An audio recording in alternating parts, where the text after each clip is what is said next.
Conceptos de electricidad y los componentes del sistema de energía eólica. Existen aerogeneradores que producen energía eléctrica en corriente continua y otros que la producen en corriente alterna. La corriente continua mantiene un valor de voltaje constante, que puede ser positivo o negativo. Se produce dentro del generador eléctrico, a partir del movimiento de las aspas de la turbina. Y puede almacenarse en baterías con ayuda de un controlador o regulador de carga. La corriente alterna cambia la polaridad de su voltaje, es decir, alcanza máximos positivos y negativos pasando por cero. Este cambio de polaridad ocurre 50 o 60 veces por segundo, se conoce como frecuencia y se mide en hertz. La energía proveniente de los aerogeneradores entra a un inversor que la transforma de corriente continua en corriente alterna. La corriente sale con las mismas características que la proporcionada por la red eléctrica de cada país.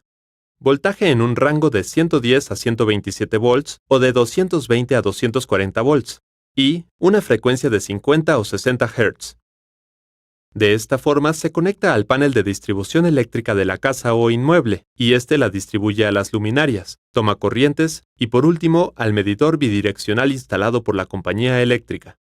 El medidor bidireccional se encarga de cuantificar la energía producida por los aerogeneradores, la demandada por el usuario a la red de distribución y calcular la diferencia entre las mismas para determinar la tarifa de consumo eléctrico.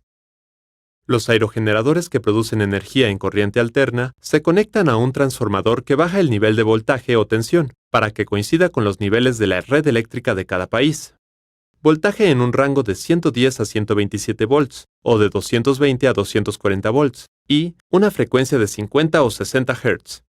Es importante que te familiarices con cada uno de los componentes del sistema de energía eólica y sus respectivas funciones. De esta forma, tu desempeño como instalador será el adecuado.